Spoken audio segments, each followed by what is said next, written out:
નમસ્કાર વિદ્યાર્થી મિત્રો. આજે આપણે ધોરણ 12માં 15મું ચેપ્ટર નમો મહર્ષય નિત્યમ એ આજે આપણે જોવાના છે. ગયા લેક્ચરમાં આપણે આ નમો મહર્ષય નિત્યમ મહર્ષિને નિત્ય નમસ્કાર એ વિશે આપણે થોડી ચર્ચા કરી હતી કે એમાં મહર્ષિ એ દયાનંદ સરસ્વતી જે 19મી સદીના આધ્યાત્મિક ગુરુઓમાં અને સામાજિક સુધારકોમાં જે અગ્રીમ સ્થાને બિરાજે છે એવા મહર્ષિ દયાનંદ સરસ્વતી વિશે થોડીક આપણે ચર્ચા કરીએ. અને આ પાઠની અંદર એમણે કરેલા થોડાક કાર્યોનો અલ્પ પરિચય પણ આપવામાં આવ્યો છે. એના વિશે આપણે અહીંયા ચર્ચા કરવાની છે. તો હવે આપણે આ વિશે ગયા લેક્ચરમાં ચર્ચા કરી હતી, એટલે આમાં આપણે આગળ નહીં વધીએ અને આપણે આપણા ચેપ્ટર ઉપર આવીશું. તો હવે આપણે આ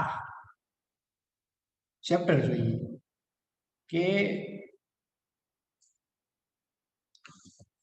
ધન્યોયમ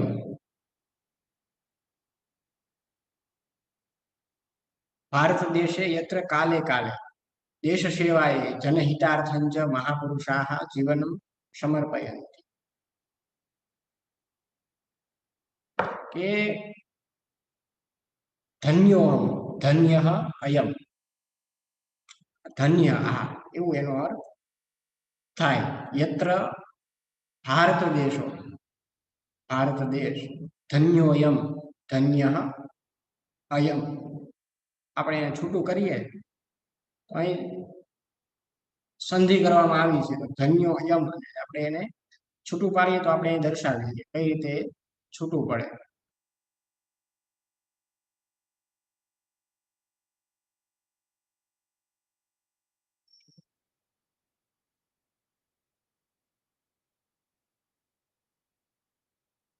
ધન્ય અયમ. તો એ દેશ સેવાર્થે જનહિતાય મહાપુરુષાઃ જીવનમ સમર્પયન્તિ.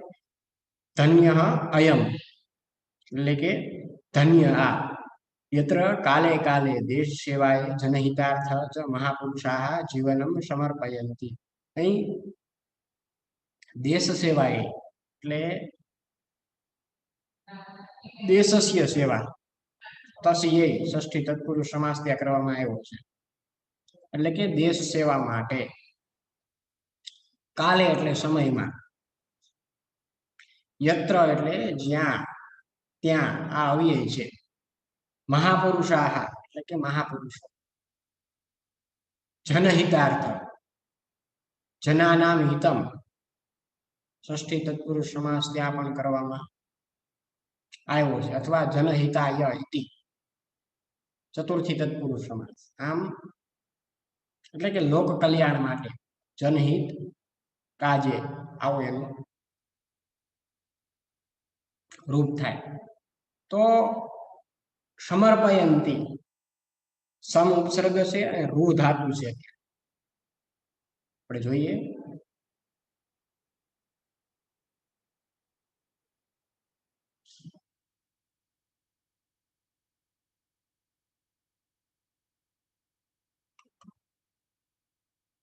રૂ ધાતુ છે જે પ્રથમ ગણમાં પરસ્મૈપદીય ધાતુ છે. અને અહીં ધાતુનું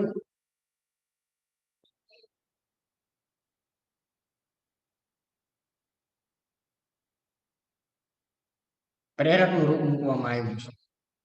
વર્તમાન કાળ છે, અન્ય પુરુષ બહુવચનનું રૂપ મૂકવામાં આવ્યું છે. એટલે કે સમર્પિત કરે છે અથવા અર્પણ કરે છે એવા અર્થમાં ત્યાં મૂકવામાં આવ્યું છે. તો અહીં કહેવામાં આવ્યું કે ધન્યોયમ ભારત દેશો યત્ર કાલે કાલે દેશ સેવાય જનહિતાર્થ ચ મહાપુરુષાઃ જીવનમ સમર્પયન્તિ. એટલે કે આ ભારત ભૂમિ એ ધન્ય છે કે જ્યાં સમયે સમયે દેશ સેવા કાજે અને જન કલ્યાણ માટે મહાપુરુષો પોતાના જીવન સમર્પિત કરે છે.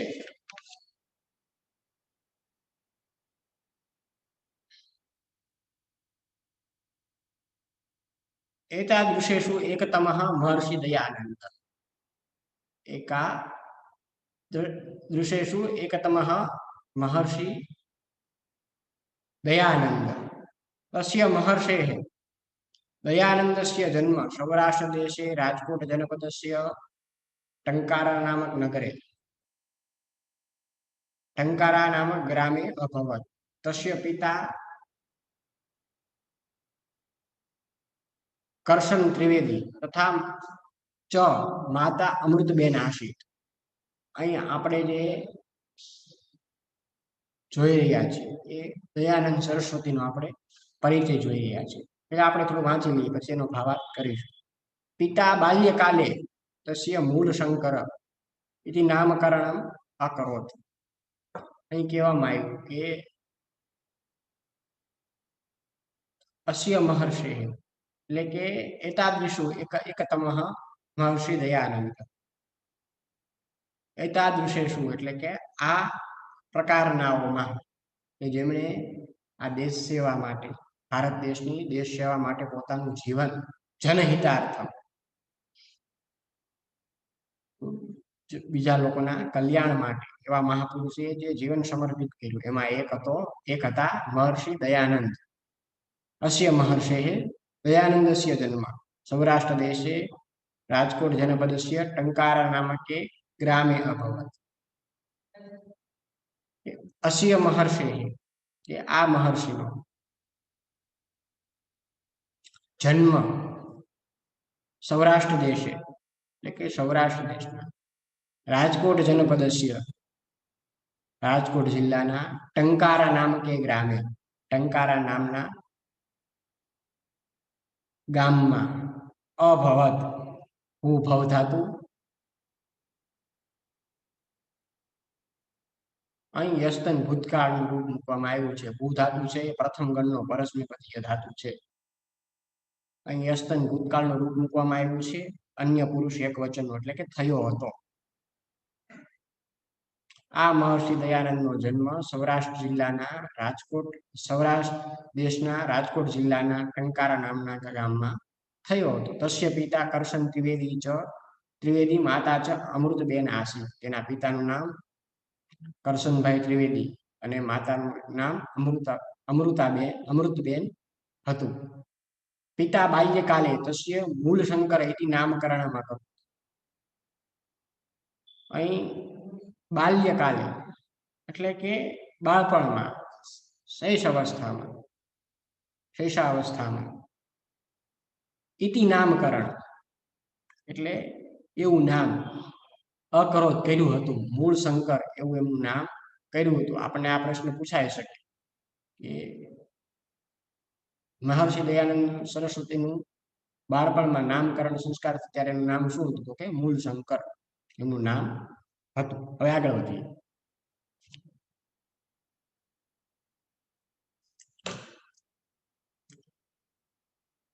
યૌવનમ પ્રાપ્તસ્ય મૂળ શંકરસ્ય વિવાહાર્થમ તસ્ય પિતા મતિમ અકરોત કિંતુ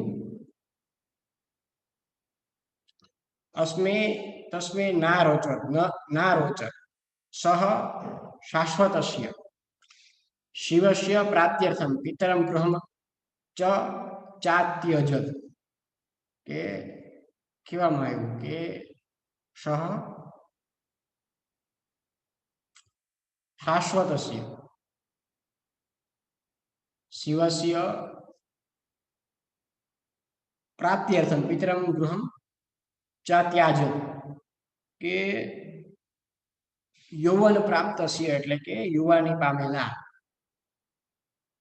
વિવાહાર્થમ વિવાયાહ ઇતિ વિવાહ ઇતિ ચતુર્થી તત્પુરુષ સમાસ ત્યાં કરવામાં આવ્યો છે એટલે કે વિવાહ માટે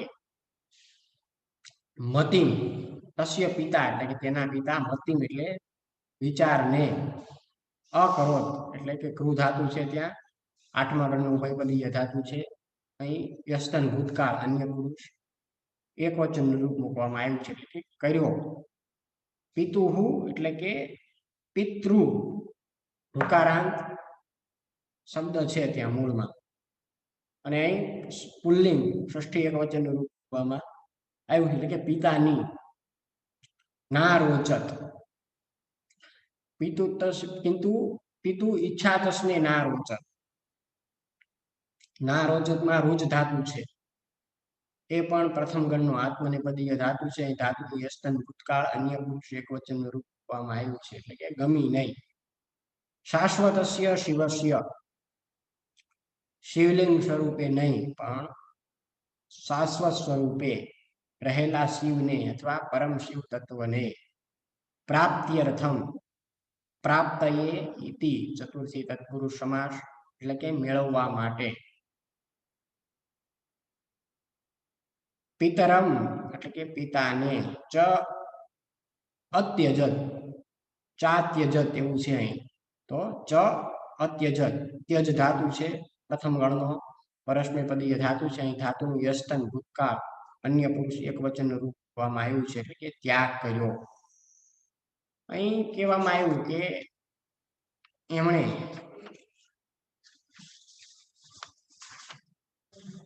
કે આપણે એનો ભાવાર્થ જોઈએ કે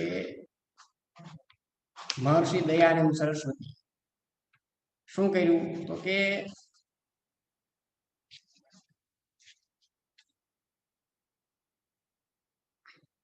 યુવાનીમાં પહોંચેલા, યૌવનમ પ્રાપ્ત્ય મૂળ શંકરસ્ય, એટલે કે યુવાનીમાં પહોંચેલા મૂળ શંકરના વિવાહ કરવાનો તેમના પિતાએ વિચાર કર્યો, પરંતુ પિતાજીની ઈચ્છાને ઈચ્છા એમને ગમી નહીં, એટલે એમણે શાશ્વત શિવ તત્વને મેળવવા માટે પિતાના એ ઘરનો એમણે ત્યાગ કર્યો. ટંકારાતઃ શાયલા ગ્રામો તતઃ સિદ્ધપુરમ તતશ્ચ અશૌ ચાણોદ નગરે નર્મદા તટમ અવ્રજત, એટલે કે એ ટંકારાતઃ એટલે કે પછી એ ટંકારા ગામથી સાયલા ગ્રામમ એટલે કે સાયલા ગામ તરફ, પછી તતઃ સિદ્ધપુરમ પછી સિદ્ધપુર શહેર તરફ, અશૌ ચાણોદ નગરે પછી એ અહીંથી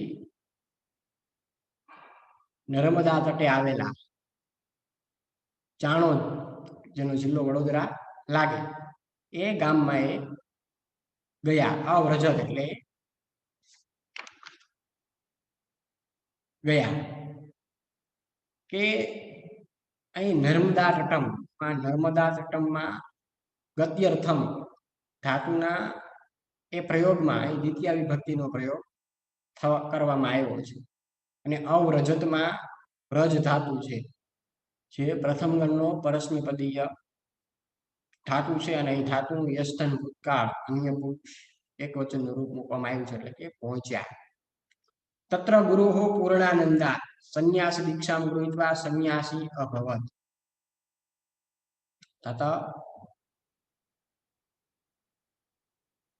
તત્ર ગુરોઃ પૂર્ણાનંદા સંન્યાસીમ દીક્ષામ ગૃહીત્વા સંન્યાસી અભવત. તતઃ પ્રભૃતિમ દયાનંદ સરસ્વતી ઇતિ નામ પ્રસિદ્ધિમ અગચ્છત.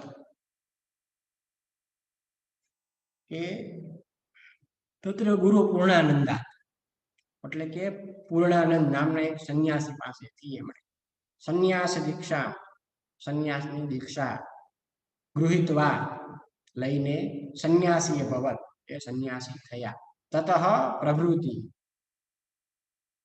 ત્યારથી લઈને, તતઃ પ્રભૃતિ એટલે ત્યારથી લઈને તે અથવા તે પછીથી દયાનંદ સરસ્વતી નામ પ્રસિદ્ધિમ અગચ્છત, તેમનું નામ પ્રસિદ્ધ થયું. તસ્ય નામ પ્રસિદ્ધિમ અગચ્છત એટલે કે પછી એમનું નામ દયાનંદ સરસ્વતી થયું. કે એમણે શું કર્યું, એ ચાણોદ જિલ્લામાં પહોંચ્યા અને પછી એમણે ત્યાં પૂર્ણાનંદ પાસેથી એ સંન્યાસીની દીક્ષા પ્રાપ્ત કરીને એમણે એ સંન્યાસી થયા અને પછી એ દયાનંદ સરસ્વતી નામે વિખ્યાત થયા.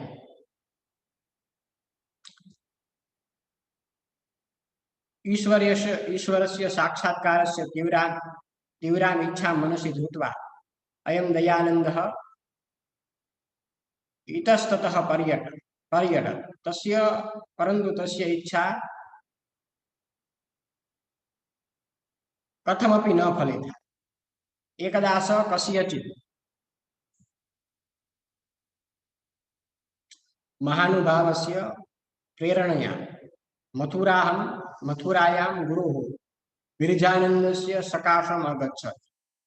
એ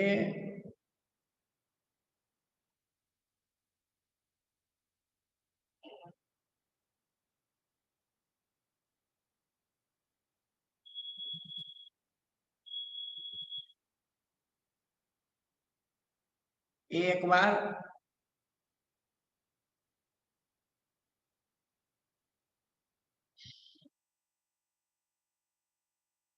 સકાશમ અગચ્છત.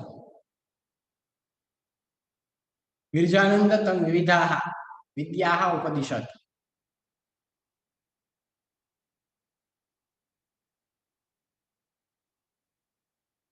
અધ્યયનસ્ય સમાપ્તો બધા ચલિમ દયાનંદઃ ગુરુરવદત વત્સ તમ સુયોગ્ય સમર્થં ચ અસि ત્વમ ગત્વા માનવેષુ વેદ વિદ્યાં પ્રસારય ચ તદેવ તવ જીવન લક્ષ્યં ભવતુ. જનેષુ સદ્વિદ્યાम् ઉપदिश्य સત્યં પ્રકાશય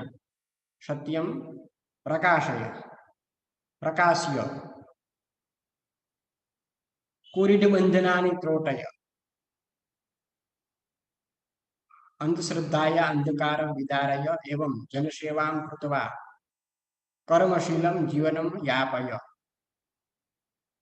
એ ઈશ્વરસ્ય સાક્ષાત્કારं તીવ્રમ ઈચ્છાં મનસી ધૃત્વા. ઈશ્વરસ્ય સાક્ષાત્કારઃ તસ્ય ષષ્ઠી તત્પુરુષ સમાસ ત્યાં કરવામાં આવ્યો છે. એટલે કે ઈશ્વર સાક્ષાત્કારની તીવ્રામ એટલે કે તીવ્રને અથવા ઉત્કંઠ એવી મનસ ધાતુ છે મૂળમાં સકારાંત પુલ્લિંગ સપ્તમી એક વચન રૂપ આપવામાં આવ્યું છે કે ધ્રુતવા. ધ્રુવ ધાતુ છે જે પ્રથમ ગણનો ઉભયપદીય ધાતુ છે અને ત્વા પ્રત્યે વાળુ ધાતુનું સંબંધ આપવામાં આવ્યું છે એટલે કે ધારણ કરીને. ઇતઃ એટલે કે આમ આ બાજુ, તતઃ એટલે કે તેમ તે બાજુ. આ બંને અવ્યય છે. પર્યટક પ્રવાસ કરતા રહ્યા અથવા ફરતા રહ્યા. કથમપી એટલે કે કોઈ પણ. ન ફલિતા ફલ ધાતુ છે મૂળમાં પ્રથમ ગણનો પરસ્મૈપદીય અને તા પ્રત્યેનું કર્મણી ભૂતગણ રૂપ મૂકવામાં આવ્યું છે એટલે કે ફળી નહીં. એકદા એટલે એક વાર, એક દિવસ. આ એક અવ્યય છે. કસ્યચિત એટલે કે કોઈ. મથુરાયામ મથુરા જે ઉત્તર પ્રદેશમાં આવેલું છે. વિરજાનંદસ્ય એટલે કે વિરજાનંદ નામના એક સંન્યાસીની. સકાશમ એટલે પાસે અથવા પાસે અર્થવાળા. આ સકાશમ એ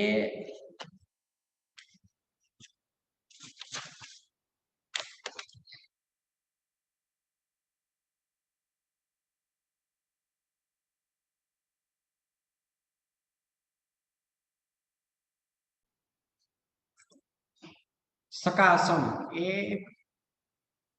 પાસે એ અર્થમાં એ અવ્યયની એ દ્વિતીય વિભક્તિનો ત્યાં થતી નથી સકાશમમાં, પરંતુ ષષ્ઠી વિભક્તિ વપરાય છે. અગચ્છત એટલે કે ગમ ગચ્છ ધાતુ છે. પ્રથમ ગણનો પરસ્મૈપદીય ધાતુ છે અને ધાતુનું યસ્તન ભૂતકાળ અન્ય પુરુષ એક વચન રૂપ આપવામાં આવ્યું છે એટલે કે પહોંચ્યા. તમ એટલે તેમને, વિવિધાહ વિદ્યાહ એટલે કે અનેક પ્રકારની વિદ્યાઓ, ઉપાદિશત ઉપસર્ગ દિશ ધાતુ, આ છઠ્ઠા ગણનો ઉભયપદીય ધાતુ છે. ધાતુનું વ્યસ્તન ભૂતકાળ, અન્ય પુરુષ એકવચનનું રૂપવામાં આવ્યું છે. ઉપદેશ કર્યો અથવા ભણાવી. સમાપ્તો આપણે જે મૂળ આનો જે શબ્દાર્થ છે આપણે જાણવા છે એ આપણે જોઈ રહ્યા છીએ. સમાપ્તો સમાપ્તિ થઈ ત્યારે, અહીં સતી સપ્તમી વિભક્તિનો પ્રયોગ કરવામાં આવ્યો છે. અને સાદી વાક્ય રચના આપણે કરીએ તો આવી થાય કે યદા અધ્યયનસ્ય સમાપ્તિ અભવત તદા, એવું એનું સાદી વાક્ય રચના થાય કે જ્યારે અધ્યયન પૂરું થયું ત્યારે. બધા જ લિંગ,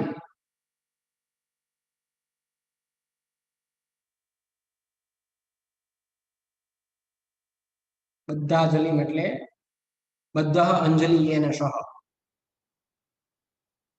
તમ બહુરી સમાસ ત્યાં કરવામાં આવ્યો છે એટલે બે હાથ જોડી રહેલા ને, અથવા બાંધી છે અંજલિ, જે એવાને અથવા તેવાને.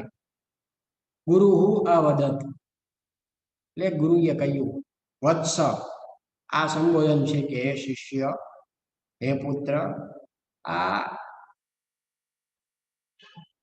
વત્સ, એ વત્સનો અર્થ આપણે જોઈએ ને તો બાળક અથવા ગાયનું વાછરડું એવું થાય વત્સનો અર્થ. એ ગાય નું વાછરડું એવો એનો અર્થ થાય. અહીં ગુરુ પોતાના શિષ્યને ગાય જેમ પોતાના વાછરડાને સ્નેહ કરે છે એમ સ્નેહ કરતા હોવાથી આ પરંપરાને છાત્ર માટે વત્સ એ શબ્દ પ્રયોજાય છે. ત્વમ એટલે કે તું, અસી એટલે કે છે,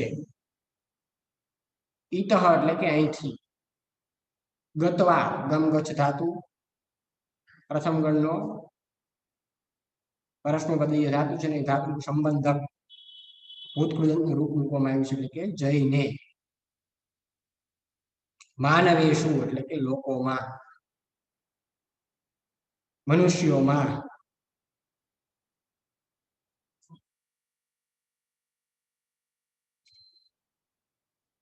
વેદ વિદ્યા, વેદ વિદ્યાનો, વેદમાં વર્ણવેલી ઉપદેશેલી વિદ્યાનો પ્રચારય. પર ઉપસર્ગ અર ધાતુ છે, ચર ધાતુ છે મૂળ, જે પ્રથમ ગણનો પરસ્મૈપદીય ધાતુ છે અને ધાતુનું પ્રેરક આજ્ઞાર્થ મધ્યમ પુરુષ એક વચનનું રૂપ મૂકવામાં આવ્યું છે એટલે કે પ્રસાર કર અથવા ફેલાવો કર. તદેવ, તત એવ તેજ એવો એનો ભવતું એટલે કે થાવો અથવા બની રહો. જનેશુ જન ધાતુ અકારાંત પુલ્લિંગ સપ્તમી બહુવચન લોકોમાં અથવા માણસોમાં. સદવિદ્યામ એટલે કે સદવિદ્યાનો, સારી સત્ય વિદ્યાનો.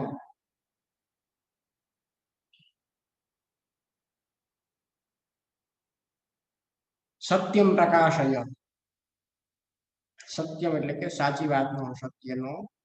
પ્રકાશ્ય પ્ર ઉપસર્ગ કાશ ધાતુ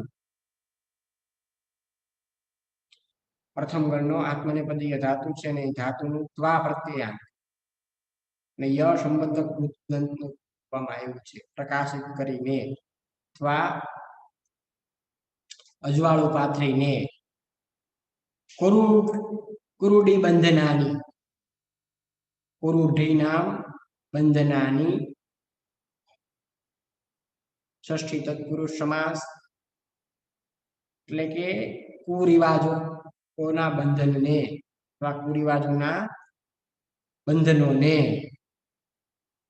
ત્રોટય ત્રુટ ધાતુ છઠ્ઠા ગણનો પરસ્મૈપદીય ધાતુ છે, ધાતુનું પ્રેરક આજ્ઞાર્થ મધ્યમ પુરુષ એક વચનનું રૂપ આપવામાં આવ્યું છે એટલે કે તોડી નાખ.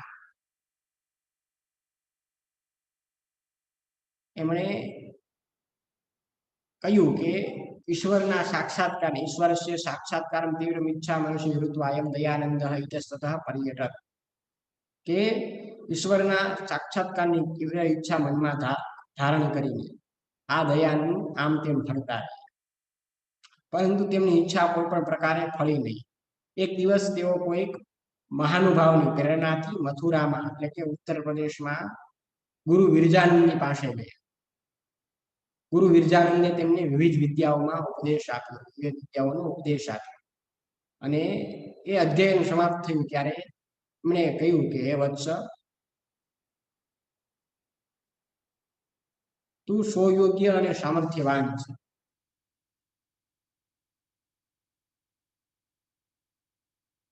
તું અહીંથી જઈને લોકોમાં એ વેદ વિદ્યાનો એટલે કે વેદ જ્ઞાનનો પ્રચાર અને પ્રસાર કર. તે જ તારું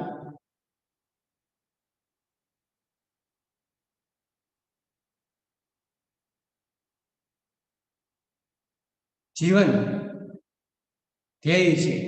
લોકોને સદવિદ્યાનો ઉપદેશ કરી એ સત્યનો તું પ્રકાશ કર, સાચી વાતનો ફેલાવો કર અને સત્યને પ્રકાશિત કરીને કુરિવાજોના બંધનોને તું તોડી નાખ. હવે આગળ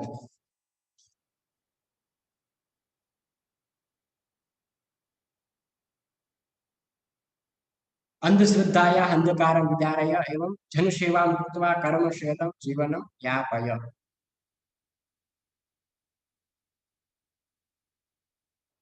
એટલે કે આ પ્રમાણે અંધશ્રદ્ધાયા એ રીતે પ્રેમપૂર્વક આ પ્રમાણે જનસેવા કરીને અંધશ્રદ્ધાયા અંધકારમ વિદારય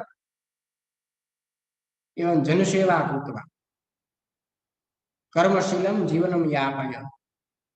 જનસેવા કરીને અથવા કર્મશીલ કર્મયોગી જીવન પસાર કરીને વિતાવ, જીવન પસાર કર. એવં સસ્નેહમ પ્રબોધિતો દયાનંદ તતઃ નિર્ગત્ય સમગ્ર ભારતે વિના ભેદભાવમ સર્વાન જનાન વેદ ધર્મ ઉપદિશત. મૂર્તિ પૂજા અસ્વીકૃત્ય અપ્રસ્યતામ દૂરીકર્તુ પ્રત્યયઃ જનજાગરણાય સદ્યોમ્ય સમગ્રસ્ય ભારતસ્ય માનવ સમાજસ્ય અવિસ્મરણીય ઉપકારમ અકરોત સહ. કે અહીં કહેવામાં આવ્યું કે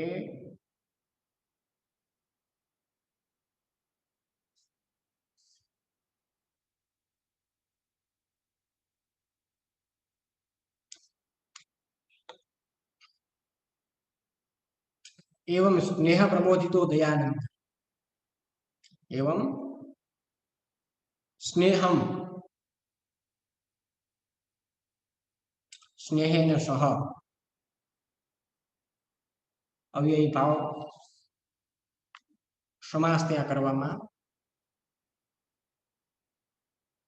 આવ્યો છે, એટલે કે સ્નેહપૂર્વક અથવા પ્રેમથી. પ્રબોધિત પ્ર ઉપસર્ગ બુધ ધાતુ પ્રથમ ગણનું ઉપપદીય ધાતુ છે.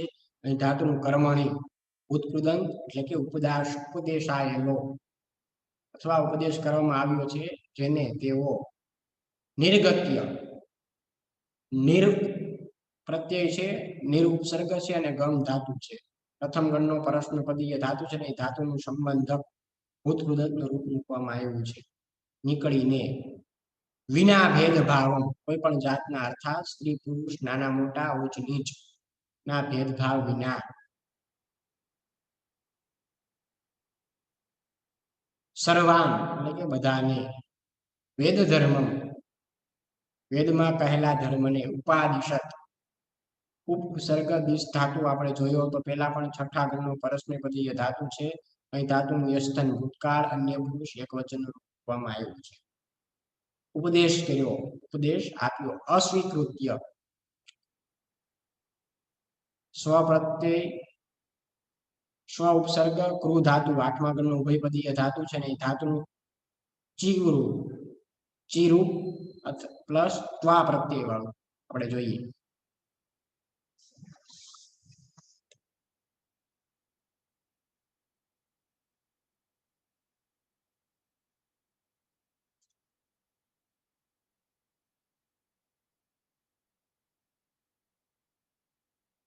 એ કેવું રૂપ છે? ઓકે,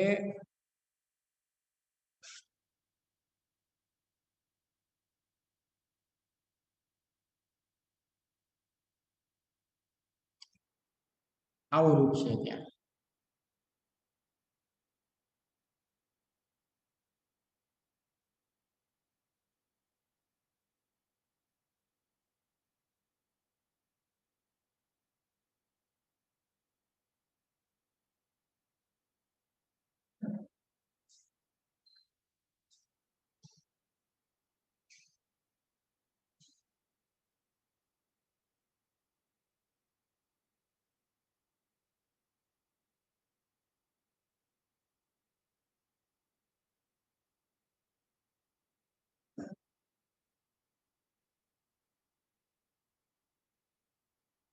અન્ય પુરુષ એક વચનનું રૂપ મૂકવામાં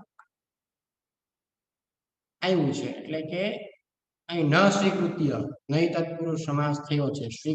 અસ્વીકૃત્ય ન સ્વીકૃત્ય અસ્વીકૃત્ય નહીં તત્પુરુષ સમાસ એટલે કે અસ્વીકાર કરીને અથવા સ્વીકાર ન કરીને.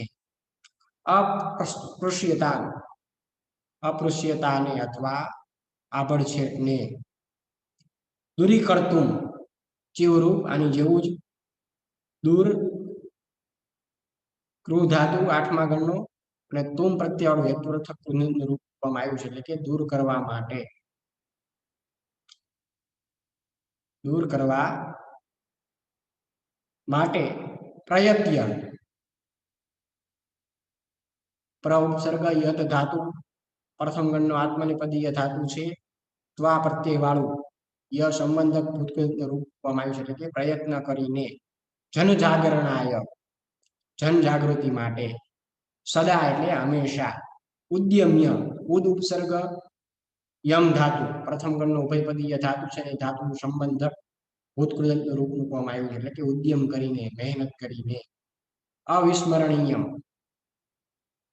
ન વિસ્મરણીયમ તે અવિસ્મરણીયમ નહીં તત્પુરુષ સમાસ ભૂલી ન શકાય તેવો સહ એટલે કે તે તેમણે. એટલે કે કહ્યું કે આ રીતે પ્રેમપૂર્વક ઉપદેશ આયેલા એ દયાનંદે પછી ત્યાંથી નીકળીને સમગ્ર ભારતમાં એ ભેદભાવ વિના બધા જ લોકોને વેદ ધર્મનો ઉપદેશ અપાવ્યો. વેદ ધર્મનો ઉપદેશ આપ્યો અને મૂર્તિ પૂજાનો અસ્વીકાર કરીને અસ્પૃશ્યતાને દૂર કરવાના પ્રયત્ન કરીને જન જાગૃતિ માટે સદા પરિશ્રમ કરીને તેમણે સમગ્ર ભારતના માનવ સમાજ પર ન વિસરી શકાય તેવો ઉપકાર તેમણે કર્યો. હવે આગળ જોઈએ.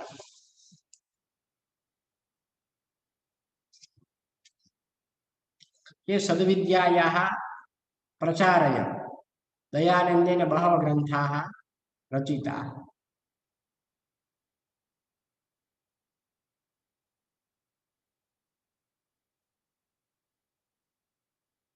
तेषु ऋग्वेदादि भाष्य भूमिका सत्यार्थ प्रकाशः संस्कार विधिः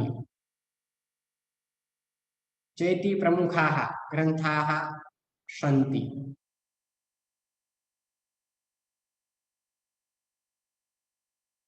जनसेवायै हुम्बापुर्या तेन आर्यसमाज नाम्ना एका संस्था अपि स्थापिता. अस्या संस्थायां सः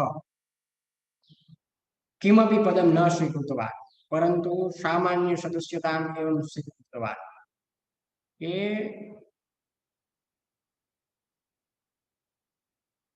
सम्प्रति इयं संस्था आर्यजनैः आर्यजनानां सहयोगेन सञ्चालिता भवति. विना भेदभावं समाजसेवायाः अनेकान् प्रकल्पान् सञ्चालयति सम्प्रति सा देशविदेशेषु वटवृक्षम् इव वृद्धिं गता वर्तते। એ અહીં કહેવામાં આવ્યું કે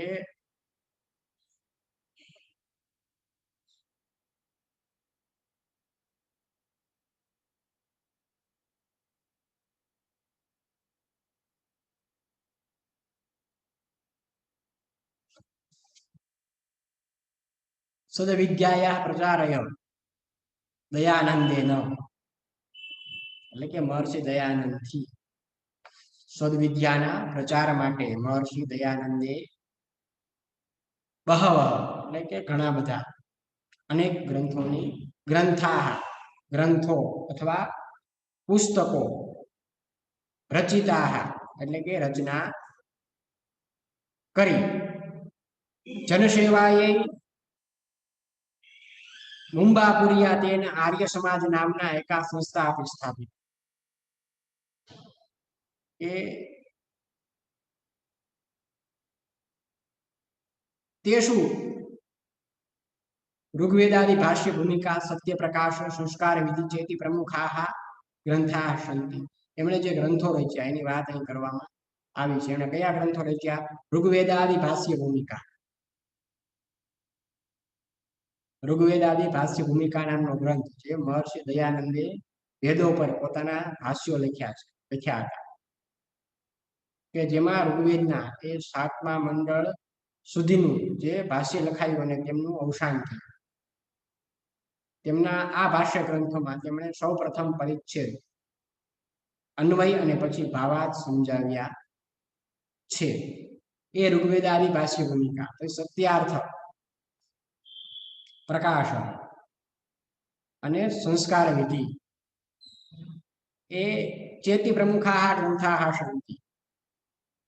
ચ ઇતિ, ચેતીનો અર્થ આપણે જુદું પાડીએ, ચ ઇતિ, અને આમ પ્રમુખા એટલે કે મુખ્ય, પ્રધાન. મુંબાપુરિયા, મુંબઈ નગરમાં. મુંબાપુરિયા એટલે મુંબઈ નગરમાં. નામના એટલે નામથી.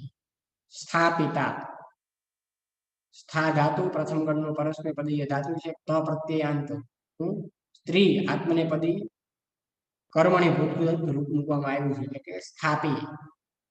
अस्याम संस्थायाम, आ संस्थाओं आ संस्थाમાં किमपि कोई पण पदम, पदने अथवा होदाने अस्वीकृतवान, स्वधातु स्व उपसर्ग क्रू धातु 8મા ગણનો ઉભયપદીય ધાતુ છે ને, ધાતુનું કર્મણી બદન એટલે કે સ્વીકાર્યો નહીં. સામાન્ય સદસ્યતા, સામાન્ય સભ્યપદને. સંપ્રતિ એટલે કે અત્યારે, સંપ્રતિ એટલે અત્યારે. આ એક અવ્યય છે. આર્યજનૈહિ, આર્ય લોકો દ્વારા, આર્ય સમાજના સભ્યો દ્વારા. આર્યજના નામ, આર્ય એટલે કે શ્રેષ્ઠ જનોના. સંચાલિતા ભવતી એટલે કે સંચાલિત કરાય છે અથવા સંચાલન કરવામાં આવે છે. અનેકાન એટલે કે અનેક, ઘણી બધી. પ્રકલ્પાન, પ્રકલ્પોનું અથવા યોજનાનું. સંચાલયતી, સમ ઉપસર્ગ ચલ ધાતુ પ્રથમ ગણનો પરસ્મૈપદીય ધાતુ છે. ધાતુનું પ્રેરક વર્તમાન કાળ અન્ય એક વચન રૂપવામાં આવ્યું છે, એટલે કે ચલાવે છે અથવા સંચાલન કરે છે. દેશ વિદેશેષુ, દેશઃ ચ વિદેશઃ ચ ઇતરેતર દ્વંદ્વ સમાસ. દેશઃ વિદેશઃ તેષુ સપ્તમી તત્પુરુષ સમાસ. બે સમાસ કરવામાં આવ્યા છે. પ્રથમ સમાસ દેશઃ ચ વિદેશઃ ચ ઇતરેતર દ્વંદ્વ સમાસ, અને દેશ વિદેશ તેષુ સપ્તમી તત્પુરુષ સમાસ.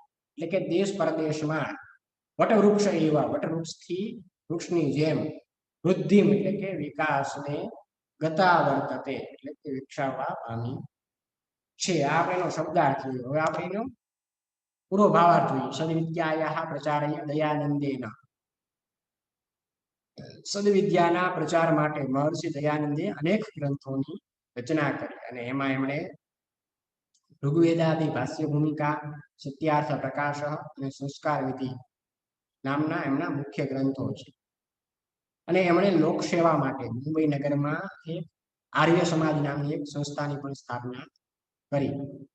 અને આ સંસ્થામાં એમણે કોઈ પણ હોદ્દાને સ્વીકાર્યો નહીં, પરંતુ સામાન્ય એ સભ્ય પદનો સ્વીકાર એમણે કર્યો. અને અત્યારે આ સંસ્થા આર્ય સમાજના સભ્યો જે શ્રેષ્ઠજનોના સહકારથી ભેદભાવ વિના સમાજ સેવાની અને અનેક યોજનાઓનું સંચાલન કરે છે. અને અત્યારે તે સંસ્થા દેશ વિદેશમાં વટવૃક્ષની માફક વિકાસ પામી છે. હવે આગળ જોઈએ. મહાન તત્વજ્ઞ પ્રખરો જ વક્તા, મહાન તત્વજ્ઞ પ્રખરો વક્તા જનજીવનસ્ય પરિવર્તક,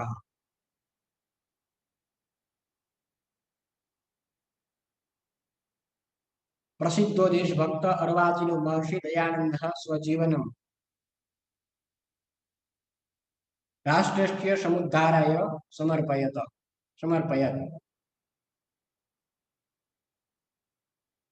સદૈવ લોકહિતાય નિરતોયમ મહર્ષિ રાજસ્થાન પ્રદેશે અજમેર નગરે દીપાવલ્યામ તિથૌ નિર્વાણમ પ્રાપ્નો.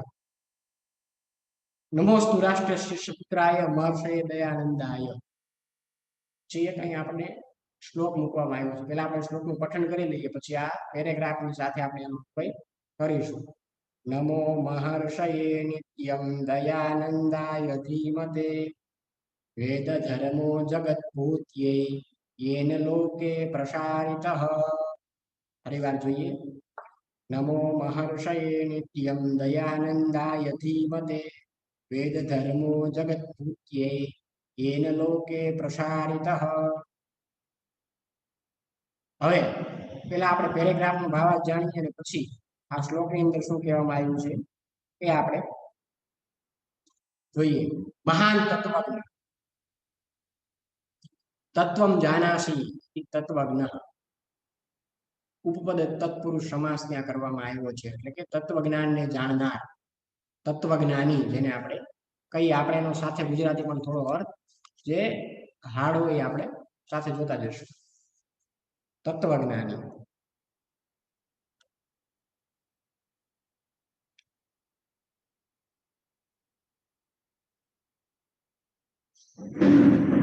પ્રખર વક્તા, ઉત્તમ વક્તા. પ્રખર વક્તા એટલે ઉત્તમ વક્તા. પરિવર્તક, પરિવર્તન કરનાર.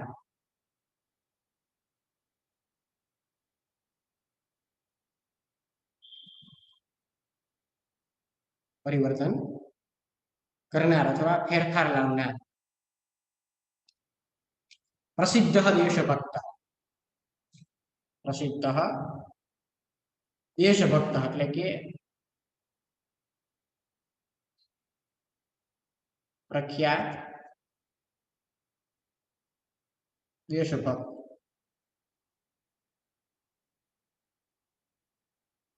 સમુદ્ધારાય, અભ્યુદય માટે અથવા સમર્પયત,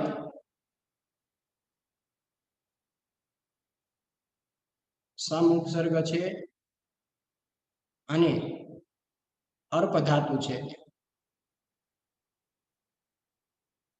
અને અહીં જે 10મા ગણનો પરસ્મૈપદીય ધાતુ છે, અને અહીં ધાતુનું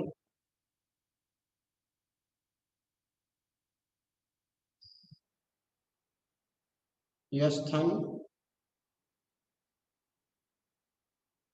ભૂતકાળ,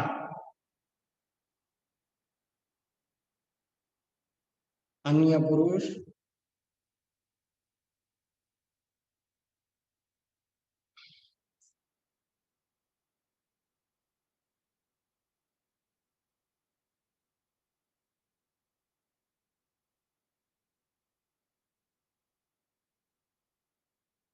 એક વચનનું રૂપ મૂકવામાં આવ્યું છે, એટલે કે સમર્પી દીધું. નિરત એટલે કે લાગેલો, નિરત એટલે લાગેલો.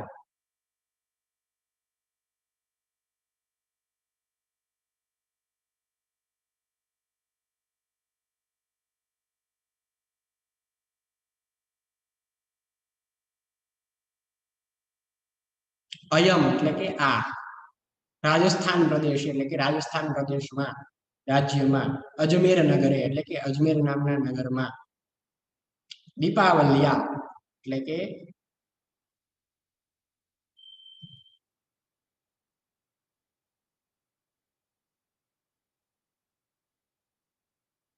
દીપાવલીમાં, દિવાળીમાં, તીથો એટલે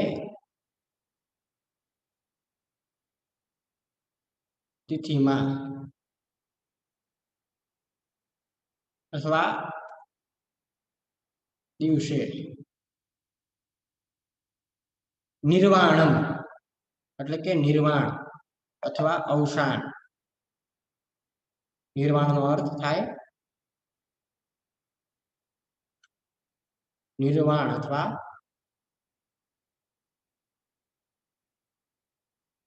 અવસાન. પ્રાપ્નોત એટલે પામ્યા, પ્રાપ્નોત એટલે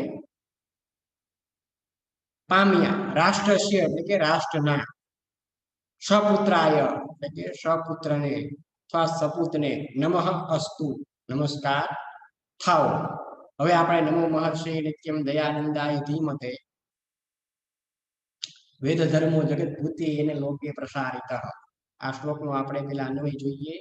એન જગત ભૂત્યે લોકે વેદ ધર્મ પ્રસારિત તસ્મે ધીમતે મહર્ષિ દયાનંદાય નિત્ય નમઃ, નિત્યમ નિત્ય નમઃ. કે નિત્યમ એટલે સદા હંમેશા, ધીમતે ધીમત તકારાંત પુલ્લિંગ ચતુર્થી એક વચન રૂપ છે, બુદ્ધિમાન એવાને અથવા બુદ્ધિશાળીને, જગત ભૂત્યૈ જગત ભૂતિ તસ્યૈ ષષ્ઠી તત્પુરુષ સમાસનું રૂપ મૂકવામાં ત્યાં આવ્યું છે, એટલે જગતના કલ્યાણ માટે. લોકે એટલે સંસારમાં, જગતમાં, પ્રસારિત પ્ર ઉપસર્ગ શ્રુ ધાતુ પ્રથમ ગણનો પરસ્મૈપદીય ધાતુ છે, અને ધાતુ ત ધાતુનું પ્રેરક કર્મણી ઉત્કુદન નું રૂપ મૂકવામાં આવ્યું છે, એટલે કે ફેલાવ્યો અથવા વિસ્તાર કર્યો. તસ્મે ધીમતે મહર્ષયે નમઃ, બુદ્ધિમાન એવા મહર્ષિને નમસ્કાર હજો. હવે આપણે એનો છેલ્લા પેરેગ્રાફનો અને આનો શ્લોકનો આપણે ભાવાર્થ જોઈએ. કે મહાન તત્વજ્ઞ, મહાન તત્વજ્ઞાની, પ્રખરો વક્તા, ઉત્તમ વક્તા, કે જે જનજીવનના પરિવર્તક, પ્રસિદ્ધ દેશભક્ત, આધુનિક મહર્ષિ સ્વામી દયાનંદે પોતાનું જીવન એ રાષ્ટ્રના ઉદ્ધાર માટે સમર્પિત કરી દીધું હતું. સદૈવ લોકહિતમાં મગ્ન આ મહર્ષિ રાજસ્થાન પ્રદેશમાં અજમેર નગરમાં દીપાવલીના દિવસે એટલે કે દિવાળીના દિવસે નિર્વાણ પામ્યા. રાષ્ટ્રના સુપુત્ર સપૂત એવા મહર્ષિ દયાનંદને નમસ્કાર હજો. દીપાવલી આજે આપણે પણ દિવાળી આવી રહી છે, એ દિવાળીના દિવસે આ મહર્ષિ દયાનંદ સરસ્વતી એ નિર્વાણ પામ્યા હતા, અવસાન પામ્યા હતા. નમો મહર્ષય નિત્યમ દયાનંદાય ધીમતે વેદ ધર્મો જગત એને લોકે પ્રસારિત. જેમણે જગતના કલ્યાણ માટે આ વેદ ધર્મને સંસારમાં ફેલાવ્યો, તે બુદ્ધિમાન મહર્ષિ દયાનંદને હંમેશા નમસ્કાર હજો. આમ આપણે અહીં આ 15મું ચેપ્ટર નમો મહર્ષય નિત્યમ એ અહીં પૂર્ણ કર્યું. આમાં દર્શાવેલા શબ્દાર્થ, વિભક્તિ વચનના રૂપો તથા જે આપણે ઉદંતો જોયા, સમાસો જોયા, અને તમારી પાઠ્યપુસ્તકમાં દર્શાવેલા અભ્યાસ સ્વાધ્યાયના પ્રશ્નો, ટિપ્પણી હોય તો ટિપ્પણી, જે પણ હોય તે તમારે તમારી ફેરબુકમાં અભ્યાસ સ્વાધ્યાયના પ્રશ્નો ફરજિયાત બધાએ કમ્પલસરી. અને અહીં જે પૃદંત, વિભક્તિ વચન અને જે રૂપો આપણે જોઈએ એ પણ તમારે તમારી પેનમાં લખવાના રહેશે. અહીં આપણે આ 15મું ચેપ્ટર નમો મહર્ષય નિત્યમ એ અહીં પૂર્ણ કર્યું.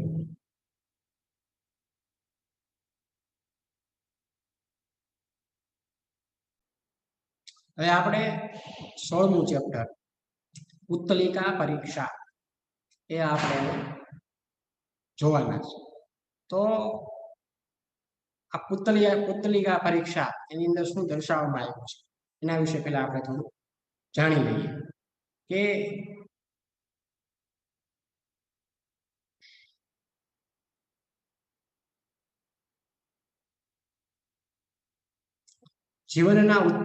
જીવનને ઉત્તમ બનાવવા માટે ઉપદેશ મહત્વનું પરિબળ છે. એટલું જ નહીં, જીવનના વિવિધ ક્ષેત્રોમાં સફળતા અને સુફળતા મેળવવા માટે ઉપદેશ મહત્વનો છે અને ઉપદેશને પ્રાપ્ત કરવાના બે ઉપાયો છે. એક ઉપાય છે સાક્ષાત ઉપદેશ વચનો અને બીજો ઉપાય છે કથાનું માધ્યમ. આમાંથી ઉપદેશ પ્રાપ્તિનો જે આ બીજો ઉપાય છે એ સામાન્ય જનમાનસમાં વધારે આદર ધરાવે છે. આ કારણે સંસ્કૃત સાહિત્યમાં કથાઓના માધ્યમથી માનવ જીવનને વિવિધ ઉપદેશ આપવાની પરંપરા ઘણી જૂની છે. આ આપણે જાણ્યું કે જીવનને ઉત્તમ બનાવવા માટે એ એક ઉપદેશ આ એક મહત્વનો પરિબળ છે અને એ ઉપદેશ એ વિવિધ ક્ષેત્રોમાં સફળતા અને સુસફળતા મેળવવા માટે પણ એ મહત્વનો છે. અને આ ઉપદેશને પ્રાપ્ત કરવા માટે બે ઉપાયો શાસ્ત્રમાં કીધા. એક સાક્ષાત ઉપદેશ વચનો અને બીજો ઉપાય છે કથાનું માધ્યમ. આમાંથી ઉપદેશ પ્રાપ્તિનો બીજો ઉપાય કથાનું માધ્યમ એ સામાન્ય રીતે એ જનમાનસમાં વધારે આદર ધરાવે છે. કારણ કે સંસ્કૃત સાહિત્યમાં કથાઓના માધ્યમથી માનવ જીવનને વિવિધ ઉપદેશ આપવાની આપણી ઘણી જૂની પરંપરા છે. અને આવી કથાઓ ક્યારેક કોઈ ઐતિહાસિક પાત્રોને આધારે તો ક્યારેક કોઈકની કલ્પનાથી અસ્તિત્વમાં આવે અને પછી એ સાર્વજનિક બની જતી હોય છે. સમયાંતરે આવી કથાઓ ભોજ, કાલિદાસ, અકબર, બીરબલ જેવા પાત્રોના સંવાદ તરીકે પણ પરિવર્તન પામતી રહીને નજીવા પરિવર્તન સાથે નવા નવા રૂપો ધારણ કરીને સમાજમાં ફરતી રહે છે. આવી એક સુપ્રસિદ્ધ કથાને સરળ પદાવલીમાં સંપાદિત કરીને પાઠમાં મૂકવામાં આવી છે. હવે વાત કરીએ કે આવી કથાઓ એ કથાના માધ્યમથી જે ઉપદેશ આપવામાં આવે છે, આવી કથાઓ એ ઐતિહાસિક પાત્રોને લઈને ક્યારેક કોઈ કલ્પનાથી અસ્તિત્વમાં આવે છે અને પછી એ સાર્વજનિક બની જાય છે. અને આવી કથાઓ એ સમયાંતરે મહાકવિ કાલિદાસ, રાજા ભોજ, અકબર, બીરબલ એવા પાત્રોના એ સંવાદ તરીકે પણ આપણી સામે એ આવતી હોય છે અને પરિવર્તન પામતી હોય છે. અને એ નજીવા પરિવર્તન સાથે એ નવા નવા રૂપો ધારણ કરીને એ આ માનવ સમાજમાં ફરતી રહે છે. અને આવી જ એક સુપ્રસિદ્ધ કથા અહીં આપણને સરળ શબ્દ પદાવલીમાં એ સંપાદિત કરીને અહીં પાઠમાં મૂકવામાં આવી છે. આ એક રાજાની રાજસભામાં કોઈ એક વણિક આવે છે. એની પાસે બધી રીતે સરખી દેખાતી 3 પુતળીઓ હોય છે અને આ ત્રણેયનું મૂલ્ય જુદું જુદું છે. આગંતુક વણિક રાજસભામાં કઈ પુતળીનું કેટલું મૂલ્ય છે અને પછીનું કારણ બતાવે, એની પાછળનું કારણ શું છે એ શોધી કાઢવાનો પડકાર ફેંકે છે. રાજસભામાં ઉપસ્થિત કોઈ સભ્ય જ્યારે આ પડકારને ઝીલી શકતો નથી ત્યારે એ પડકાર મંત્રીના માથે આવી પડે છે. મંત્રી પોતાની સૂક્ષ્મેક્ષિકાથી દરેક પુત્રીનું મૂલ્ય અને તેની પાછળનું કારણ જાણી લે છે. રાજસભામાં રહસ્યનું ઉદ્ઘાટન કરીને સૌને આશ્ચર્યચકિત કરી દે છે. કથાનો સાર એ છે કે કોઈ વસ્તુ ભલે રૂપે અને રંગે એક સરખી દેખાતી હોય પણ તેનું મૂલ્ય તો એ વસ્તુમાં રહેલી કોઈને કોઈ ગુણાત્મક વિશેષતાને કારણે નક્કી થાય છે. આજે પુત્તલિકા પરીક્ષા આપણે જે અહીં આપણા ચેપ્ટરમાં 16મા ચેપ્ટરમાં જે દર્શાવવામાં આવી છે એ પુત્તલિકા પરીક્ષા એ